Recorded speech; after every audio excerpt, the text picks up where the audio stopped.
Hello students, welcome to Biomentor's classes online. Today we are going to discuss the next topic in our chapter System of Particles and Rotational Motion. Centre of मास वाला topic बेटा अपना चल रहा था और आज हम लोग सेंटर ऑफ मास को पूरी तरह से फिनिश कर लेंगे, ठीक है। और उसके बाद में मोमेंट ऑफ इनर्शिया वाले टॉपिक पर मूव ऑन करेंगे। लेकिन उससे पहले देखो क्या है ना, बहुत सारे स्टूडेंट्स को एक परेशानी थी। वो परेशानी ये थी कि एफ एक्सटर्नल बराबर जीरो और एफ नेट बराबर जीरो के बाद में एक्सेलरेशन ऑफ सेंटर ऑफ मास वाला जो टॉपिक है उसमें कई स्टूडेंट्स को परेशानी थी। तो उसी टॉपिक से हम लोग वापस से कंटिन्यू करते हैं।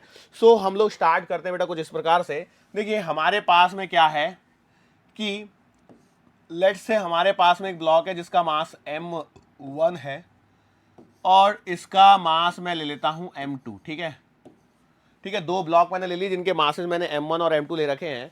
अब यहां पर हो क्या रहा है, both are moving because of their mutual gravitational attraction. वो दोनों जो है वो आपस में ग्रेविटेशनल अट्रैक्शन जो इन दोनों के कारण आ रहा है उसके कारण मूव कर रहे हैं।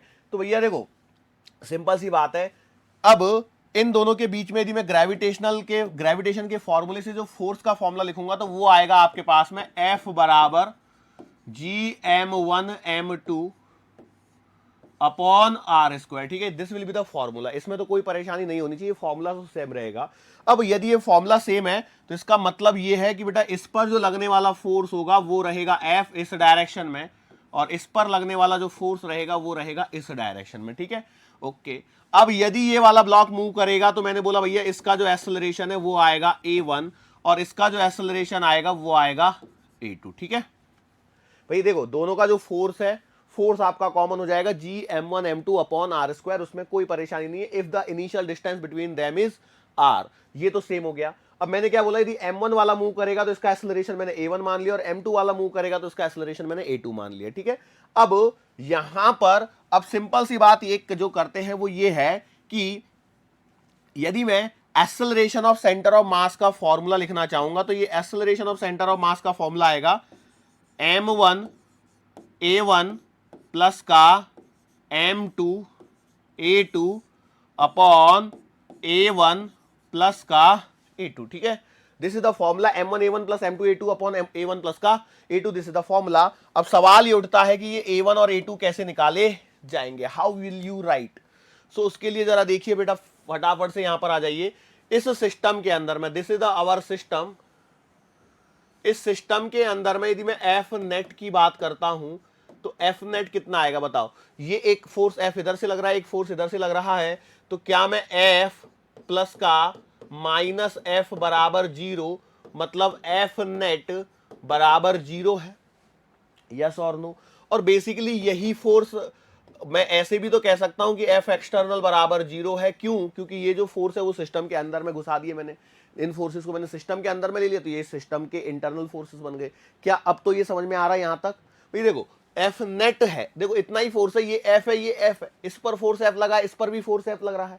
सो नेट फोर्स तो यही है ना, है या नहीं है? बिल्कुल सही बात है। कोई बाहर से कोई फोर्स आ रहा है? कोई भी फोर्स बाहर से नहीं आ रहा है, तो भैया एफ नेट बराबर तो जीरो है।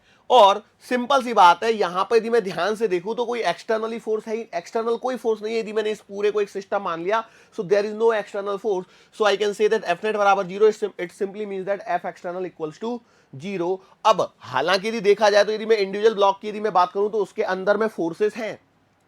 इंडिविजुअल ब्लॉक की यदि मैं बात करूं तो अंदर में इंटरनली फोर्सेस हैं, बट नेट फोर्स जीरो हो चुका है। और एक और पॉइंट ये है कि एक्सटर्नली कोई फोर्स नहीं लग रहा है। It will be the always a situation, ये हमेशा ऐसे ही सिचुएशन रहने वाली है, इसलिए इसको ध्यान रखें, ठीक है।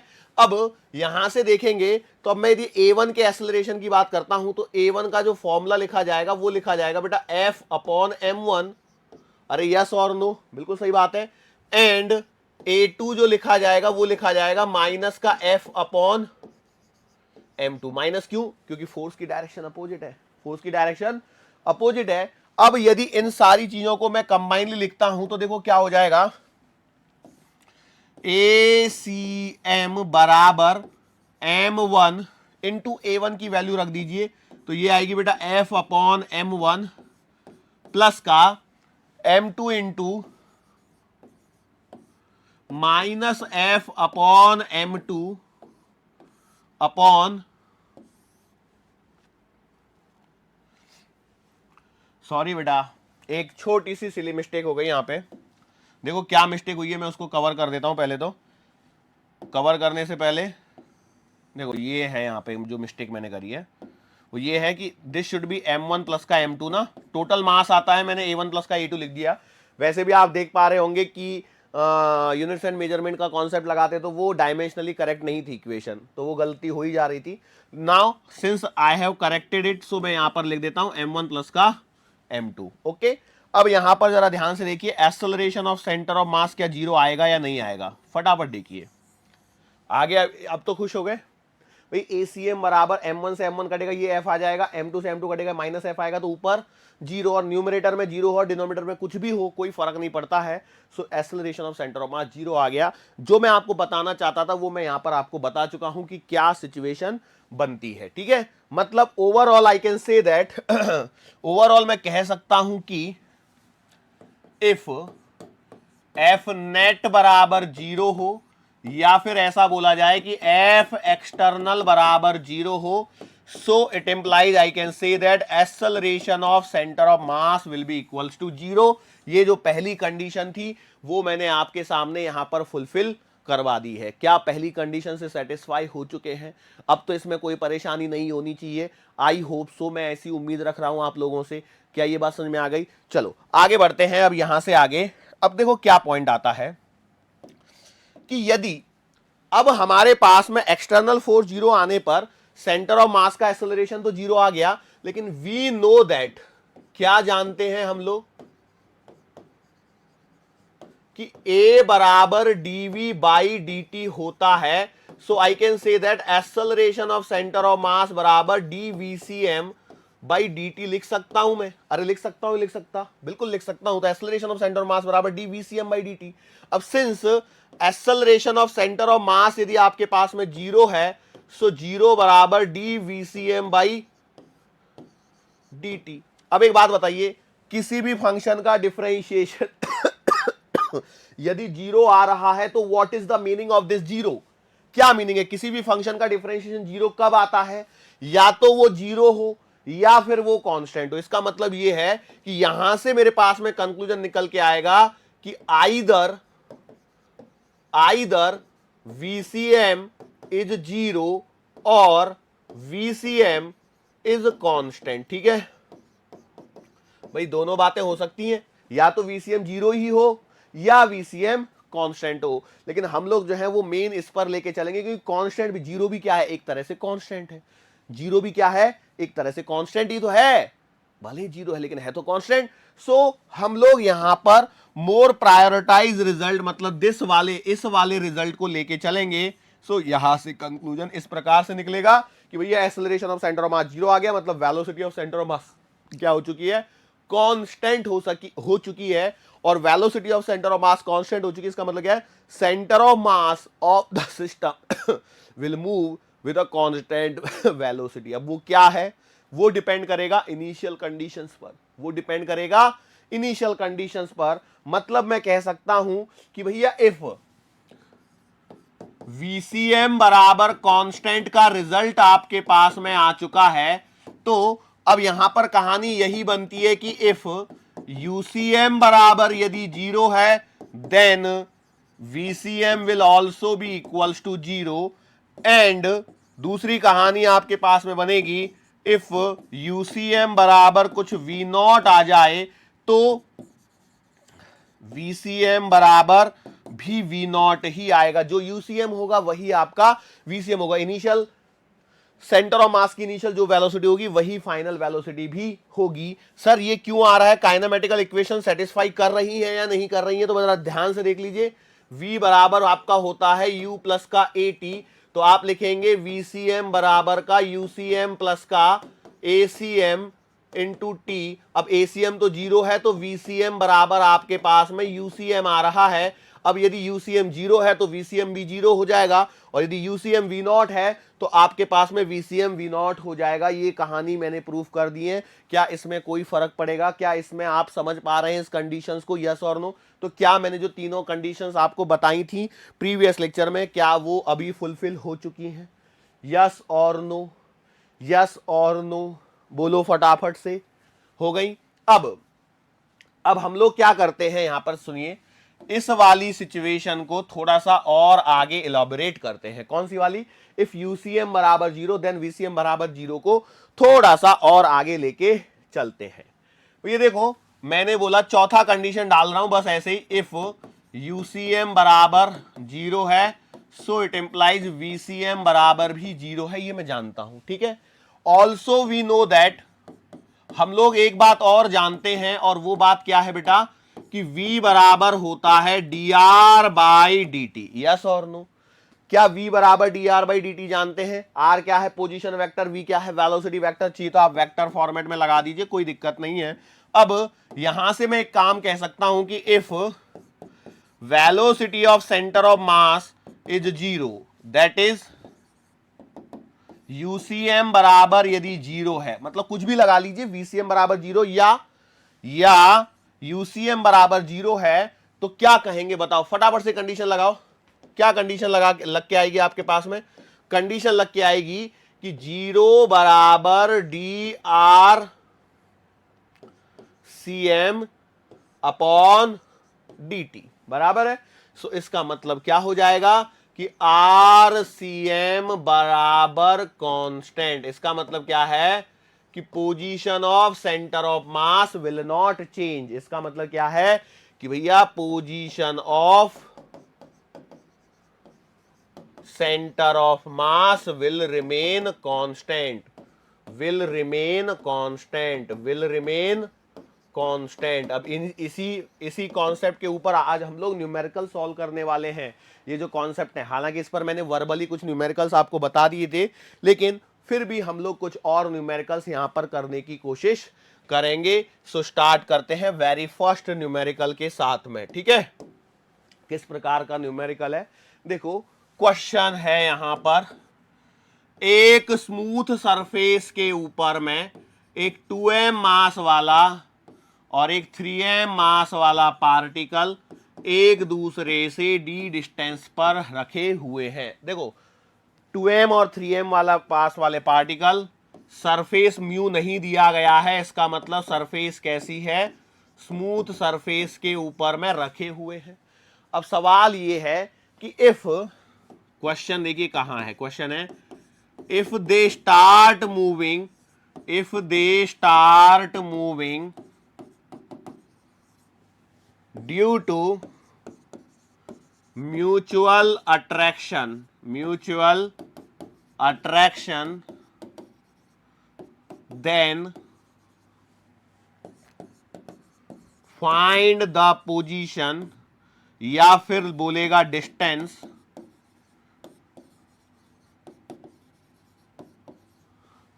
वेयर दे विल कोलाइड, जहां पर ये एक दूसरे से टकराएंगे, जहां पर ये एक दूसरे से टकराएंगे।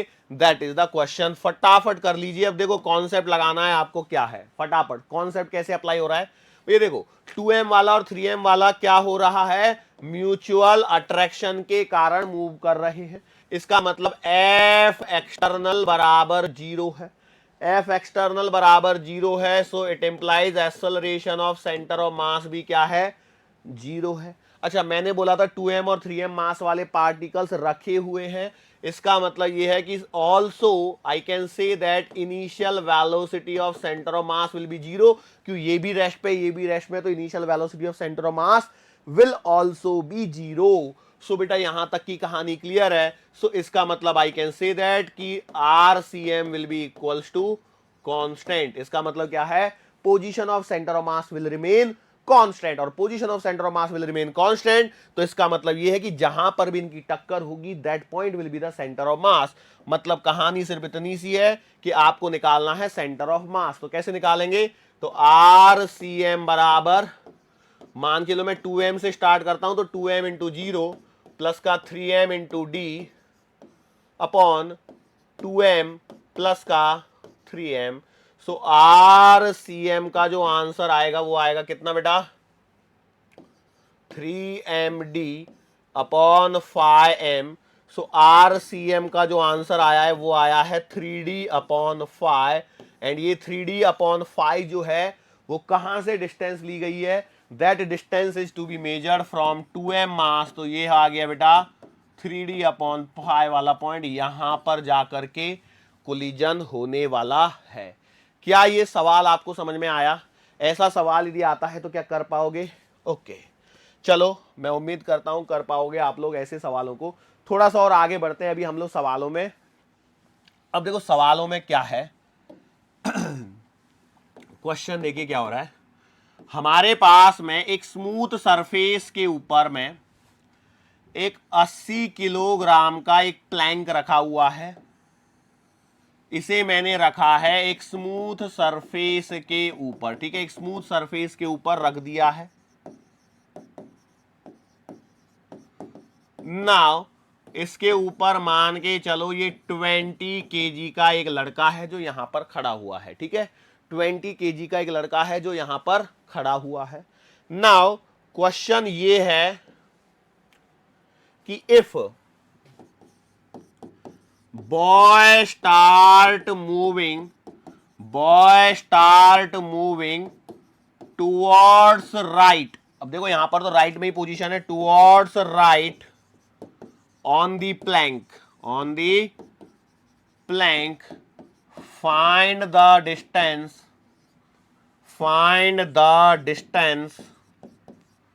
traveled by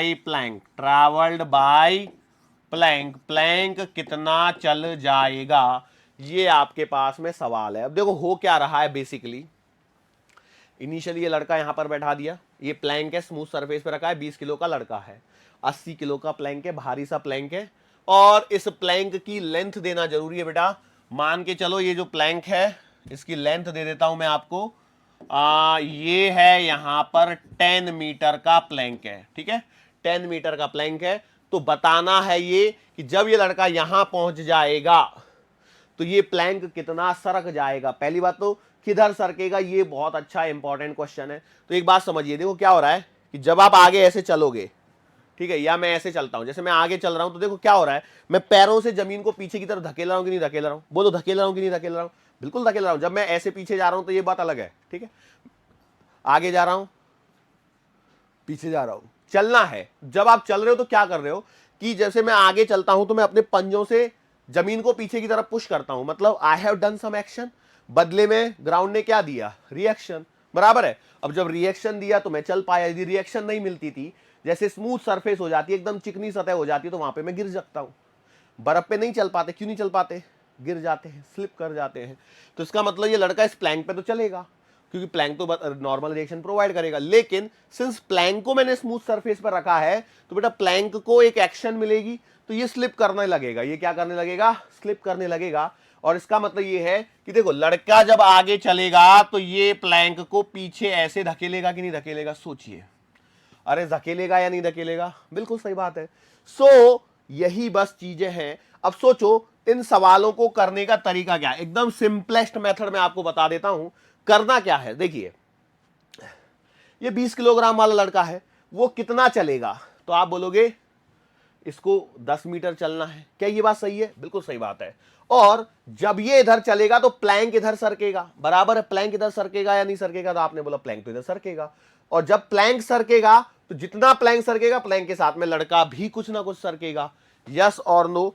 सो यही बस सिंपल सी कहानी होती है और इससे ज्यादा कुछ भी नहीं है। तो मैं करूंगा, देखो 20 किलोग्राम वाला लड़का 10 मीटर चलेगा और ये चलेगा किधर? राइट साइड में। So this will be equals to 20 plus 80 into X. बस दैट इज द सॉल्यूशन, खत्म। एक वन लाइन सवाल होते हैं, ये समझने में बहुत दिक्कत होती है। बेसिकली क्या है, ऐसा क्यों हो रहा है? ऐसा इसलिए हो रहा है, व्हाट इज द रीजन कि मैंने इसको ऐसे सॉल्व क्यों कर लिया? तो देखो ये आपका एक सिस्टम बन गया है, ये क्या है? एक सिस्टम है। एफ एक्सटर्नल आपका 0 है, it implies acceleration of centre of मास 0 है। यूसीएम आपका 0 है, सो इट इंप्लाइज आरसीएम आपका क्या रहेगा? कांस्टेंट। आरसीएम कांस्टेंट रहेगा, मतलब जहां पर भी इसका सेंटर ऑफ मास पहले रहा होगा उसी जगह पर सेंटर ऑफ मास अपनी जगह पर बना रहना चाहेगा। लेकिन सिंस लड़का इधर जा रहा है तो बदले में प्लैंक को इस साइड चलना ही पड़ेगा ताकि सेंटर ऑफ मास अपनी पोजीशन पर बना रहे। अब लड़का कितना चलेगा, देखो पहले लड़के के रिस्पेक्ट में सोचो, ग्राउंड पे खड़े होकर यदि आप लड़के को देख रहे होते तो आप पाते थे कि लड़के ने यहां तक चल लिया, ठीक है। अब आप प्लैंक को सोचिए, तो जब प्लैंक को सोचेंगे तो क्या होगा कि प्लैंक इधर सरकेगा, कितना सरकेगा, मैंने मान लिया x। लेकिन जब प्लैंक सरक रहा होगा पीछे तो भैया लड़का तो प्लैंक के ऊपर ही खड़ा है ना, तो लड़का भी तो पीछे सरकेगा, बराबर है। तो इसका मतलब यह है कि भैया m1r1 बराबर m2r2, ये कॉन्सेप्ट लगता है हमेशा सिंपल फॉर्मेट है, ठीक है। इज इट ओके सर, ये फॉर्मेट आया कैसे, ये तो आपने बताया नहीं। तो बेटा एक काम करो, देखो मैं इसको यहां पे मिटा के फिर से समझा देता हूं थोड़ा सा, इसमें कितना टाइम लगेगा। ये देखो RCM बराबर M1R1 प्लस का M2R2 अपॉन M1 प्लस का M2। क्या इससे तो आप सभी लोग एग्री करते हैं भाई, ये तो एग्री करते हो कि नहीं करते हो। अच्छा, यदि मैं इसको थोड़ा सा मेहनत करता हूं और मैं बोलता हूं यार ये वेक्टर, ये भी वेक्टर, ये भी वेक्टर, सही बात है क्या? ओके सर जी। अब देखो RCM कांस्टेंट है, मतलब there is no change in position of RCM, there is no change of position in RCM, means RCM is not moving. मैंने बोला RCM नहीं मूव कर रहा है, तो if position is not changing, position of centre of mass is not changing, बराबर है, position of centre of mass is not changing, then let us say that center of mass is at origin, ठीक है। मैंने मान लिया centre of मास कहां पर है, ओरिजिन पर है। तो इसका मतलब मैं कह सकता हूं कि RCM वेक्टर बराबर 0। भाई देखो मैंने बोला इस कॉन्सेप्ट के हिसाब से मेरा RCM कांस्टेंट है, position of centre of mass will remain constant, सही बात है। इसका मतलब यह है कि position of centre of mass is not changing, centre of मास की पोजीशन चेंज नहीं होने वाली है। और सेंटर ऑफ मास की यदि पोजीशन चेंज नहीं हो रही है तो मैंने मान लिया कि लेट से भैया आपका जो सेंटर ऑफ मास है वो है ही ओरिजिन पर है, जहां पर भी सेंटर ऑफ मास आया वो ओरिजिन पर ही है। और यदि ऐसा हुआ है तो सिंपल सी बात है कि भैया ओरिजिन पर है, तो मैंने मान लिया कि RCM बराबर 0। अब यदि RCM 0 मान लूंगा तो ये हो जाएगा आपके पास में 0 बराबर M1R1 वेक्टर प्लस का M2R2 वेक्टर, अरे बराबर है कि नहीं। अब सिंस ये वेक्टर में है तो इनको मैं एक काम कर देता हूं, वेक्टर हटाऊंगा या वेक्टर के हिसाब से करता हूं तो मेरे पास में आएगा M1R1 वेक्टर प्लस का M2R2 वेक्टर बराबर 0, मतलब आएगा M1R1 वेक्टर बराबर माइनस टाइम्स M2R2 वेक्टर, सही बात है। अब इसमें से देखो एक आपका लेफ्ट साइड का रहेगा और एक रहेगा आपका राइट साइड का, तो मैं कह सकता हूं कि सिंपल सी बात है कि भैया लेफ्ट साइड मूवमेंट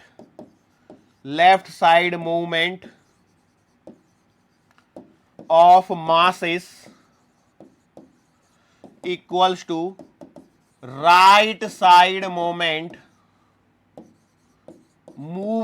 लिख रहा हूं मैं, मोशन लिख सकता हूं directly, of masses. So vector हटा के मैं लिख सकता हूं इट इंप्लाइज M1R1 बराबर M2R2। ये है कहानी, बात समझ में आ गई? अरे बात समझ में आई कि नहीं आई? तो अब लगाओ कहानी को उसमें ऊपर। तो क्या हुआ था याद करो, 20 kg वाला लड़का चला था राइट में 10, तो राइट साइड की मोशन हो गई, 20 kg वाले की राइट साइड में 10 की मोशन हो गई, या 10 मीटर की डिस्टेंस कवर करी। और लड़का प्लस प्लैंक दोनों मिलके चलेंगे x दूरी लेफ्ट हैंड साइड में, दोनों मिलके चलेंगे x दूरी लेफ्ट हैंड साइड में। तो बेटा आपके पास में आंसर आएगा कितना, 200 बराबर 100x, तो it implies x will be equals to 2 metre. मतलब आपका ये जो प्लैंक है वो चलेगा कितना, 2 मीटर। ये जो प्लैंक है वो आपका चलेगा कितना, 2 मीटर चल जाएगा। क्या ये बात समझ में आ रही है? अच्छा, इसी सवाल को, ये जो सवाल है ना, बेसिकली सवाल को करवाया जाता है, मैंने सरफेस पे लिया है। सिमिलर सवाल will be there in river और लेक। कैसे रहेगा जरा देखिए सवाल को बेटा, सवाल को देखिए क्या हो रहा है। एग्जामिनर देखो क्या करेगा, देखो आपकी भावनाओं के साथ में खिलवाड़ होगी।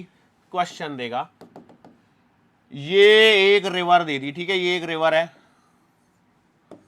ठीक है, या बोट लेक वगैरह है। इस लेक के अंदर में, इस लेक के अंदर में क्या किया, एक यहां पर बना दी बोट, ठीक है, यहां पर बना दी बोट, ये बड़ी सी बोट बना दी मैंने। अब मान लीजिए बोट है 80 किलो की, ठीक है, बन गई बोट 80 किलो की।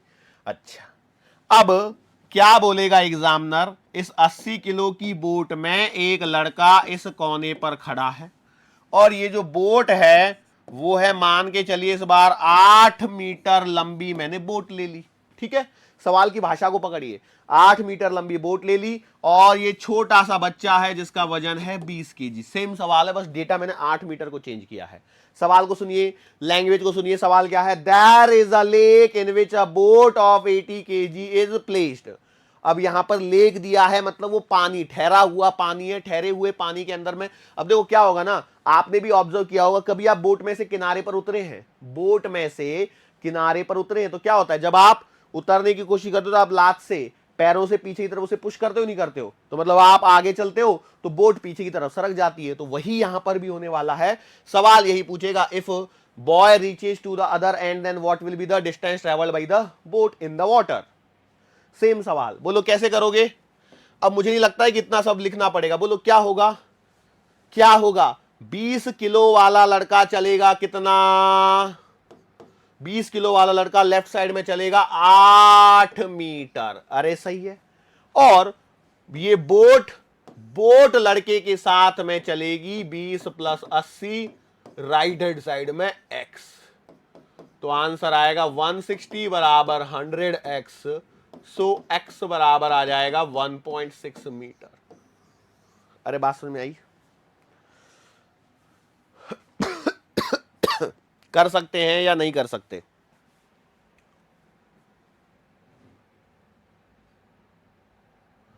मैं हर बार कुछ ऐसा तो नहीं कर रहा हूं ना कि मैंने शायद दोनों सवालों में थोड़ा सा एक प्रॉब्लम किया है, आई थिंक सो, एक बार just let me check it out. ऐसा मुझे पर्सनल लेवल पे फील हो रहा है, क्या फील हो रहा है मैं बताता हूं, देखो क्या,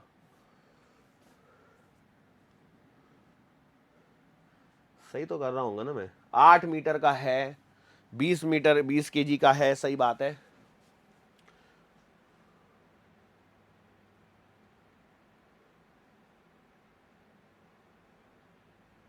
बीस केजी वाला लड़का चलेगा 8, तो वो चलना ही था, एक्स बोर्ड सरक जाएगी पीछे, सही बात है, और 80 वाला एक्स चलेगा।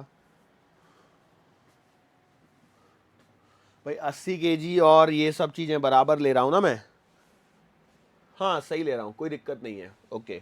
नहीं देखो क्या होता है ना, ये सवाल ऐसे ना, इसमें थोड़ा सा ध्यान रखना पड़ता है, कौन कितना चल रहा है, किधर चल रहा है।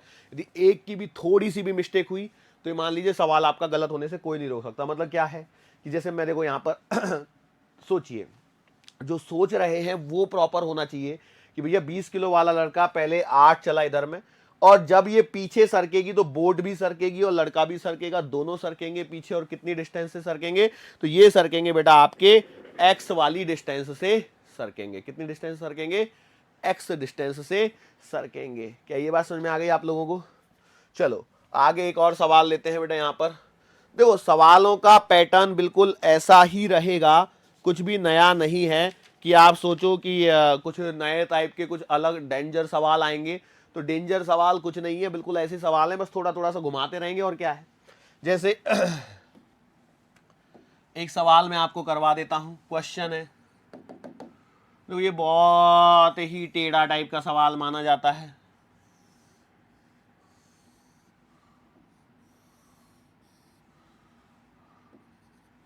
ये एक प्लैंक टाइप का है जिसका मास है कैपिटल M और इसकी रेडियस है कैपिटल R। यहां पर क्या हो रहा है, एक छोटी सी बॉल रखी है जिसका मास है स्मॉल m और रेडियस है स्मॉल r, ठीक है, मैंने बोला सही बात है। ये सरफेस जो है ये है आपकी स्मूथ सरफेस है। मैंने इस बॉल को यहां से कर दिया रिलीज, मैंने इस बॉल को यहां से क्या कर दिया, रिलीज। अब जब ये इधर सरकेगी और मैंने इसको रख दिया है स्मूथ सरफेस पर ही रख दिया है, तो क्या हो जाएगा, ये आपका पीछे जाएगा। जब ये पीछे जाएगा तो कितना पीछे जाएगा यही आपको बताना है। करने का तरीका वही है, कौन कितना सरक रहा है, कौन किसको कितना चलना रहेगा, यही आपको बताना है। ठीक है, अब कहां तक, तो बहन कब तक, जब ये बॉल आपकी इस जगह आ जाएगी। ठीक है, ये बॉल जो है स्मॉल एम मास वाली बॉल यहां पहुंच जाएगी, तो इस पोजीशन तक पहुंचने में ये ब्लॉक पीछे कितना सरकेगा ये आपको बताना है। क्या ये बात बता पाएंगे आप लोग, कर पाएंगे क्या? फटाफट से इस क्वेश्चन को सॉल्व कर दीजिए और हम लोग अपने आगे वाले टॉपिक पर अगले वाले क्वेश्चन की तरफ मूव ऑन कर जाएंगे। फटाफट से करो, फटाफट से करो। क्वेश्चन में क्या करना है फटाफट से देखिए, बोलो फटाफट से क्या हो रहा है।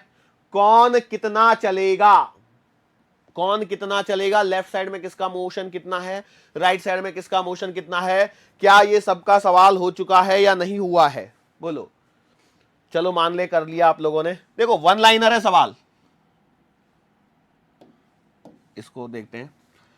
देखो स्मॉल एम मास वाला चलेगा आपका आर माइनस स्मॉल आर, इसी का ध्यान रखना है बस। दिस इज द मिस्टेक जो आपसे होगी। क्यों होगी, देखो पता है क्या, देखो ये वाला आर का फर्क देखिए, ये वाला आर कम है ना इसमें। अरे भाई यहां से लेकर के आर तो यहां तक पूरा आना चाहिए था। ये वाली डिस्टेंस जो है वो आपकी कैपिटल आर होती थी, लेकिन आपकी बॉल का देखो सेंटर तो थोड़ा सा ऐसे आएगा कि नहीं आएगा। अरे बात समझ में आ रही कि नहीं आ रही है, श्योर हैं? तो स्मॉल,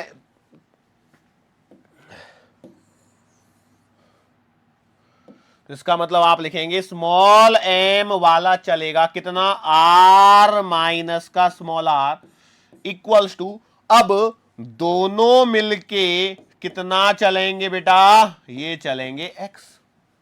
बस हो गया इसको सॉल्व करते ही। एक्स कितना आ जाएगा, एक्स का आंसर आएगा small M upon small M plus capital M R minus का स्मॉल आर। हाँ, यदि यहां पर ये बड़े छोटे वाले बॉल की रेडियस गिवन नहीं होती, इसकी यदि रेडियस गिवन नहीं होती तो आपका वो माइनस आर जो है वो हट जाता था। यदि रेडियस गिवन नहीं होती थी तो बेटा आपका ये जो माइनस स्मॉल आर आ रहा है ये आपका हट जाता था। क्या ये सवाल समझ में आया आप लोगों को, बोलो यस और नो। यदि सवाल समझ में आया है तो चलो हम लोग और आगे एक सवाल देखते हैं।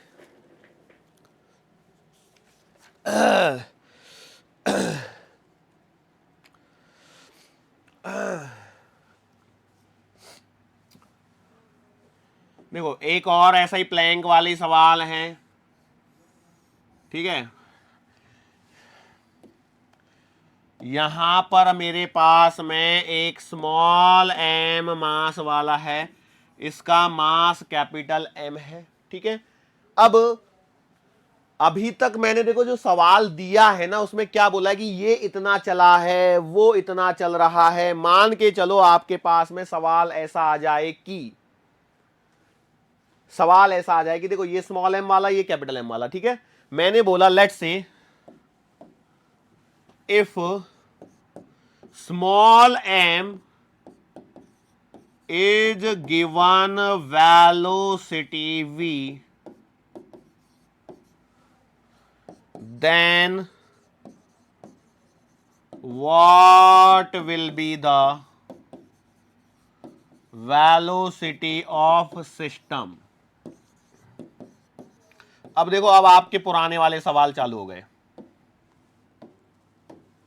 What will be the velocity of system, basically हो क्या रहा है, देखिए सवाल में यदि बेटा आपने इसको वेलोसिटी v दे दी तो ये इधर चलेगा, जब ये चलेगा तो ये इसको भी मूव कराएगा और इसको भी मूव कराएगा, तो पूरा सिस्टम v नॉट से चलेगा। मतलब बेसिकली देखो एफ एक्सटर्नल 0 है, मतलब मोमेंटम कंजर्वेशन। तो इनिशियल मोमेंटम कितना है, m इंटू वी, बराबर फाइनल मोमेंटम कितना है, m प्लस का capital M into V not. खत्म सवाल। वी नॉट का आंसर आएगा small m upon small m plus का कैपिटल M इंटू वी। मैं इसमें अब डेटा भरता चला जाऊंगा और सवाल आपके बनते चले जाएंगे, सवाल आपके बनते चले जाएंगे। बोलो कर लोगे ऐसे सवाल। इवन तो मैंने तो आपको प्रोजेक्टाइल मोशन से रिलेटेड सवाल भी करवा दिए, तो उसमें तो डरने की जरूरत और बिल्कुल भी नहीं बनती है आप लोगों के लिए, ठीक है। चलो आगे बढ़ते हैं। एक और सवाल मैं आपको दिखाता हूं। देखो गाड़ी पर से जंप वाला एक सवाल और होता है, किस प्रकार का सवाल होता है, क्या होता है ना, कई बार सवालों को हमें देखना पड़ता है। मेरे पास में एक सवाल है, हमारे पास में सवाल। देखो क्या है, सवाल को पहले लिख लेंगे क्या आप लोग? सवाल को लिख लेते हैं कि या क्या करते हैं, कैसे करते हैं? एक सवाल मैं बोलता हूं, जरा एक सेकेंड, सवाल को लिखता हूं मैं।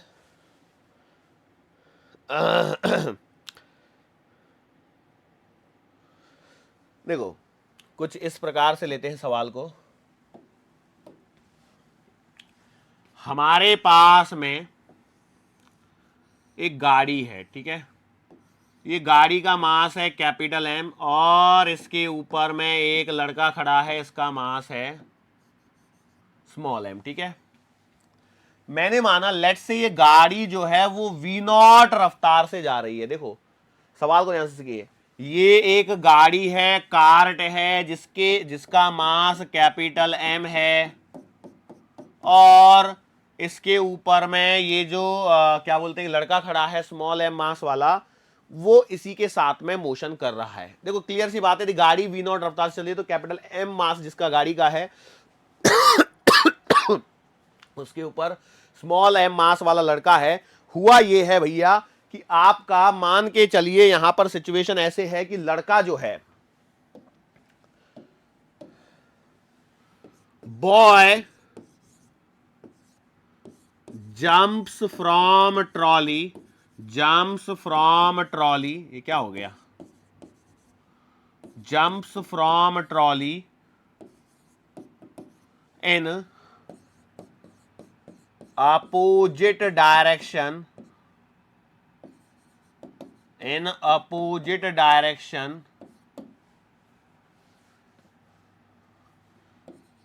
with the speed u, with respect to trolley,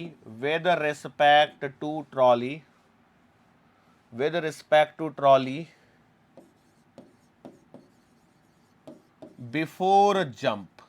क्या है, देखो सवाल को ध्यान से सुनिए, सवाल के अंदर में जो बोला गया है उसको, लैंग्वेज को पकड़िए, लैंग्वेज को नहीं पकड़ा तो काम खराब हो जाएगा आपका। कैसे काम खराब हो जाएगा? ये पहले पूरा सिस्टम जो है वो इस रफ्तार से चल रहा है, मैं बोला ठीक है।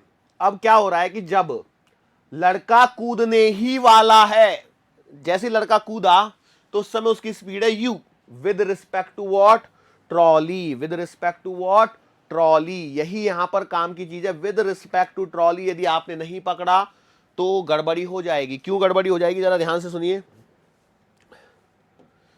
करने का तरीका वही है, momentum conservation, F external force is 0, करना वही है सब कुछ, बट क्या है, सवालों का पैटर्न है जिसे आपको आइडेंटिफाई करना ही पड़ेगा। यदि मैं विद रिस्पेक्ट टू ग्राउंड की बात करता हूं, देखो मैं पूरी कहानी को सॉल्व करने की कोशिश करूंगा विद रिस्पेक्ट टू ग्राउंड, तो होगा क्या कि इनिशियल मोमेंटम बराबर तो फाइनल मोमेंटम, कॉन्सेप्ट तो मेरा वही लगने वाला है, इनिशियल मोमेंटम बराबर final momentum, that will be my concept. तो इनिशियली क्या हो रहा है कि बेटा स्मॉल एम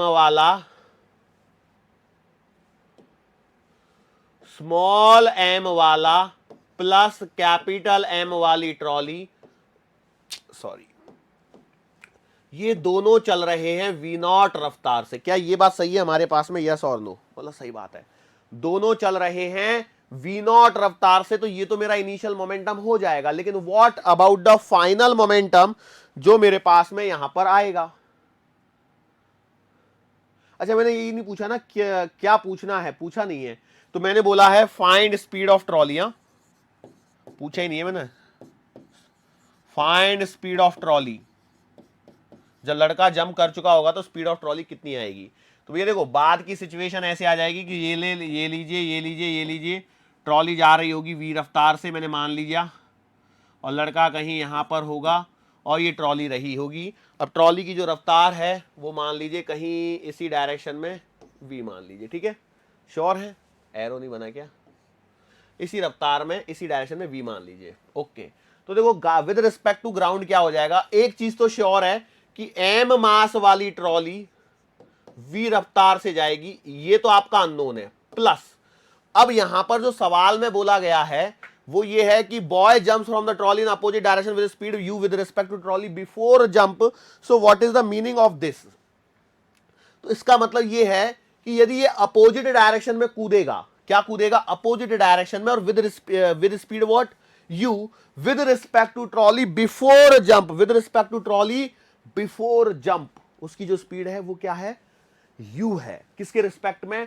ट्रॉली के रिस्पेक्ट में। लेकिन हम तो सवाल with respect to ground solve कर रहे हैं, तो रिलेटिव का कॉन्सेप्ट आ जाएगा, और रिलेटिव का कॉन्सेप्ट आएगा तो भैया मैं क्या बोलूंगा कि यार यहां पर जरा ध्यान से देखिए, यही छोटी सी चीज है कि यार velocity of boy with respect to ground कितनी आएगी? Velocity of boy with respect to ground कितनी आएगी? एक तो ये अपोजिट डायरेक्शन में कूद रहा है मतलब माइनस, और velocity of boy minus velocity of trolley. अरे बात समझ में आ गई? सो मतलब आएगा कितना? माइनस का m u minus v not. अरे बात समझ में आ गई? यही पॉइंट है। अब ये प्लस और माइनस है, मतलब आपको क्या करना है? इस प्लस को हटा देना है, इस वाले को भी हटा दीजिए। अब मैं सब उम्मीद करता हूं आप लोगों को समझ में आया होगा।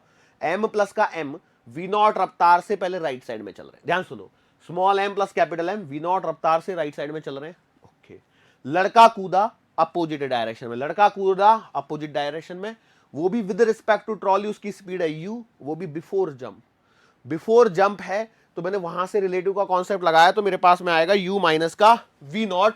लेकिन सिंस लड़के को मैंने प्रायोरिटी दी है तो उसकी डायरेक्शन तो अपोजिट है, उसकी डायरेक्शन क्या है? अपोजिट है। यदि आप इसको ऐसा नहीं लिखते हैं तो आप लिख सकते हैं with respect to right side में, तो आपका आ जाएगा v नॉट माइनस का u इंटू m, और प्लस का ट्रॉली भी जा रही है वी रफ्तार से इस डायरेक्शन में। मतलब जो मैंने वहां लिखा है उसकी जगह ये भी लिखा जा सकता है, जो मैंने ऊपर लिखा उसकी जगह ये भी लिखा जा सकता है।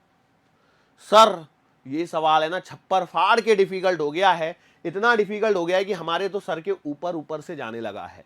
फिर से एक बार पकड़िए सवाल को, फिर से एक बार कीजिए, ठीक है? मैं फिर से आपको एक बार और समझाता हूं, ध्यान से सुनना क्या हो रहा है। ये सब लिखा हुआ है, उन चीजों पे फोकस करेंगे, लेकिन ध्यान सुनिए। देखो क्या बोला मैंने, लड़का और ट्रॉली दोनों जा रहे हैं वी नॉट रफ्तार से राइट साइड में, तो मैंने बोला लड़का और ट्रॉली दोनों गए वी नॉट रफ्तार से राइट साइड में, सही है? ओके, बराबर। ये इनिशियल मोमेंटम हो गया। फाइनल की जब हम लोग बात करते हैं तो बेटा लड़का तो ट्रॉली से बाहर हो चुका होगा, तो जो ट्रॉली जा रही होगी वो जा रही होगी कुछ v या v डैश रफ्तार से, वो तो सही बात है। बस अब लड़का कूदा है अपोजिट डायरेक्शन में, लेकिन ये मैं राइट साइड के हिसाब से करता हूं, तो मैंने बोला प्लस m। अब लड़का कूदा है u रफ्तार से with respect to trolley before jump है, बिफोर जंप है मतलब उस समय ट्रॉली की भी तो रफ्तार है ना, उसको आपको क्या करना पड़ेगा? ट्रॉली की रफ्तार में से उस लड़के की रफ्तार को सब्ट्रैक्ट कर दीजिए। सो v नॉट माइनस का u। अब ये मैंने लिया है पूरा राइट साइड के लिए, यदि मैं लेफ्ट साइड के हिसाब से लेता तो फिर मुझे वो माइनस लगाना पड़ता। मतलब ये रिलेटिव का कॉन्सेप्ट है, क्वाइट कॉम्प्लिकेटेड, बट ऐसे सवाल बाई चांस ही पूछेगा एग्जामिनर, नीट में नहीं पूछे जाते हैं। लेकिन क्या है ना, जब ये टॉपिक चलता है तो इसको कवर करना जरूरी है। इस पे हम लोग प्रैक्टिस में भी सवाल मैं आपको दूंगा बहुत सारे, तो डरने की जरूरत बिल्कुल नहीं रहेगी। यहां से इसको सॉल्व करेंगे तो कितना आएगा बेटा? v डैश का आंसर आएगा m plus m v not minus m v not minus u upon capital M। That will be the answer for the question, ठीक है? That will be the answer for the question. इसको solve कर लेना, you will get your desired answer, you will get your desired answer. ऐसे और भी तमाम सवाल बनाए जा सकते हैं। हो सकता है मैं पहले बोलूं ट्रॉली रेस्ट पर ही है, ट्रॉली यदि रेस्ट पर है, ट्रॉली यदि रेस्ट पर है फिर तो सवाल में कोई परेशानी होगी नहीं, क्योंकि फिर तो वो सवाल जो है वो प्लैंक जैसा ही सवाल हो जाएगा। फिर तो वो सवाल बिल्कुल प्लैंक जैसा ही सवाल रहेगा, उसमें कुछ भी नया इंक्लूड नहीं होगा। क्या ये बात क्लियर हो गई? श्योर है? पक्का है? चलो, सो इस तरह से आपका बेटा जो सेंटर ऑफ मास वाले जो सवाल बन सकते थे वो हम लोगों ने खत्म किए हैं यहाँ पे। हालांकि सवालों की कोई कमी नहीं है, इसमें मैं दो लड़कों को कुदा दूं, या फिर मैं ऐसा भी सवाल बना सकता हूं जैसे मान के चलो कि एक बड़ा सा प्लैंक बना दिया, एक को इधर से इधर लेके आया, एक को इधर से इधर लेके आया, एक ही प्लैंक के ऊपर दोनों को चलवा दूं। अरे बात समझ में आ रही है? मतलब कैसे? कुछ ऐसा बना दिया, ये m मास का प्लैंक है, ये 10 मीटर है, ठीक है? इसका मास मान लीजिए 80 kg है या कैपिटल M है, जो भी है, और यहां पर एक लड़का है, इसका मास स्मॉल m है, यहां पर एक लड़का है, इसका मास 2m है, और मान के चलो ये दोनों सेंटर पर आकर मिलते हैं तो क्या होगा। कर सकते हैं आराम से, ये होमवर्क टाइप में सवाल हैं, आराम से कीजिए इनको। मैं इसमें 80 kg, अच्छा एक काम कीजिए, इसको ऐसे लिया है तो एक काम कीजिए, इसको 20 kg ले लीजिए और इसको 40 kg ले लीजिए। लो भाई, क्या दिक्कत है, सवाल बनाए जा सकते हैं। सेंटर पे मिलाना है तो कौन कितना चलेगा, लेफ्ट साइड राइट साइड, बस इतना ही सवालों में देखना होता है, बाकी कुछ भी नहीं है इन सवालों में। बस ये देखिए, अच्छा इसी सवाल में एक और वैरायटी बनाई जा सकती है, जैसे जैसे ऐसे बना दिया, देखो कैसे, ये ठीक है। यहां पर एक लड़का खड़ा कर दिया और एक लड़के को मान के चलो मैंने यहीं पर खड़ा कर दिया है, ये 40 kg का है, और ये यहां तक पहुंच गए, यदि मान के चलो ये 10 मीटर की डिस्टेंस है, और ये लड़का यहां पर आ गया, कौन सा वाला, ये 20 kg वाला लड़का यहां से यहां तक पहुंचा है, तब बताओ कितना सरकेगा। ये अलग अलग डायग्राम बनाएंगे, सवाल बनाएंगे, डायग्राम बनाएंगे, सवाल बनाएंगे, लेकिन अब आप समझिए, सिंस ये डायग्राम बनाने में एग्जामिनर को होगी मेहनत, तो एग्जामिनर ऐसे सवाल पूछेगा ही नहीं, तो सर फिर करवाए क्यों जब आपको मालूम है एग्जामिनर नहीं पूछेगा। बेटा ये हम जानते हैं कि एग्जामिनर नहीं पूछेगा, लेकिन क्या है ना कि आपका कॉन्सेप्ट डेवलप होना, थोड़ा तो भी कॉन्सेप्ट डेवलप करो, ज्यादा नहीं। हम लोग ज्यादा उम्मीद नहीं करते। देखो मोस्टली मैंने भी देखा है कि फिजिक्स में मेडिकल के बच्चों को डर बना ही रहता है, लेकिन क्या है ना, थोड़ा थोड़ा कॉन्सेप्ट डेवलप करेंगे तो अच्छा रहेगा। एकदम भी भागना नहीं है कि बिल्कुल ही भाग गए। हाँ, कोई कोई टॉपिक जैसे मैं आपको बता दूं, अभी क्लियरली बता दूं, जिनको भी इन टॉपिक में डिफिकल्टी लगी है, जैसे आज के लेक्चर में जिन बच्चों को डिफिकल्टी लगी है, they can skip it, they can skip it, कोई परेशानी नहीं होगी इसमें। आप लिख के लीजिए, कोई सवाल नहीं आएगा, बिल्कुल नहीं आएगा, बिल्कुल मत घबराइए। हाँ, जिससे पहले वाले जो टॉपिक थे, जो सेंटर ऑफ मास से रिलेटेड, वो सवाल आपको जरूर करने होंगे। और इसमें जो अभी थोड़ी देर पहले जो मैंने एक सवाल करवाया था, मैं आपको बता दूं कौन सा वाला। देखो ये तो मैंने बेसिक कॉन्सेप्ट समझाया था, ये नहीं है, कहां गया वो सवाल। देखो एक तो ये वाला सवाल, ये क्वेश्चन की लैंग्वेज के फॉर्म में ये सवाल बन सकता है, यदि एग्जामिनर चाहे तो ये सवाल को पूछ सकता है। और सवाल यही रहेगा, कहां पर वो कोलिजन करेंगे, यही सवाल है, कोई कुछ नहीं अलग नहीं बदलेगा। ठीक है, ये सवाल में ये सवाल को, क्वेश्चन को लैंग्वेज के फॉर्म में बना सकता है कि भैया एक 80 किलोग्राम का ब्लॉक है, उसके ऊपर 20 किलोग्राम का लड़का एक एक्सट्रीम लेफ्ट कॉर्नर पर खड़ा है, यदि वो राइट साइड में चला जाए तो वो कितना होगा, तो ये पूछ सकता है। और ज्यादा से ज्यादा जो पूछेगा, किधर गया ये तो नहीं पूछेंगे। एक ये सवाल, ये भी एक फेमस सा सवाल है, बेसिकली क्या नहीं, ये किसी तो भी कॉम्पिटेटिव एग्जाम में पहले आ चुका है, कौन से एग्जाम में वो मुझे याद नहीं है, तो इसके कारण क्या है, इसका रेडीमेड डायग्राम अवेलेबल है। अब सिंस रेडीमेड डायग्राम अवेलेबल है तो ये सवाल पूछ सकता है, बस क्या करेगा, देखो डायग्राम ऑलमोस्ट इतना ही अवेलेबल है, तो स्मॉल एम और कैपिटल एम अवेलेबल है उसके पास में, तो वो क्या बोलेगा, लास्ट में लिख देगा if small M equal to this, capital M equal to this. कर लोगे कि नहीं कर लोगे, यहीं तक के सवाल है, इसके आगे हाँ, ये सवाल में मुझे नहीं लगता ये पूछेगा, क्योंकि ये पूछा है कि नहीं पूछा है वो भी मुझे याद नहीं है। यदि ये पूछ भी लिया तो लास्ट, मतलब ये लिमिट खत्म हो गई। इसके आगे का जो सवाल है ना ट्रॉली वाले, ये जो ट्रॉली वाले में सवाल बता रहा हूं, नहीं पूछेगा, बिल्कुल नहीं पूछेगा। ट्रॉली वाले सवालों में डरने की जरूरत नहीं है। हाँ, इसमें भी सवालों में डरने की जरूरत है नहीं, बिल्कुल इसी लेवल के सवाल बनते हैं। अब देखो यदि मैं एक एक करते हुए बहुत सारे सवाल करूंगा तो इतने सारे सवाल बन जाएंगे, लेक्चर बहुत लंबा खींचते चले जाएंगे, उसका कोई सिग्निफिकेंस नहीं है। बट मैंने जो बोले हैं सवाल, लिमिटेड जो सवाल मैंने करवाए हैं वो सारे इंपॉर्टेंट है, स्टार्टिंग वाले ट्रॉली से पहले के सवाल वो करने बेटा। और आज का जो सेशन है यहाँ पे समाप्त हो जाएगा, और अगला जो टॉपिक चालू करेंगे हम लोग मोमेंट ऑफ इनर्शिया वाला रहेगा। उसमें भी शुरुआत में कोई डेरिवेशन वगैरह करेंगे, कुछ थ्योरी पढ़ेंगे, और उसके बाद में अपना एक बार चालू हो गया सेंटर ऑफ मास, तो वो आगे कंटिन्यू होता रहेगा। ठीक है, मैंने शायद सेंटर ऑफ मास वापस से बोला क्या, मोमेंट ऑफ इनर्शिया बेटा, ठीक है, सॉरी, मोमेंट ऑफ इनर्शिया वाला ही टॉपिक चालू होगा। और बस दैट्स इट। सो आज के लिए बेटा बस इतना ही, मुलाकात फिर से करेंगे आने वाले अगले लेक्चर के दरमियान। सो तब तक के लिए धन्यवाद।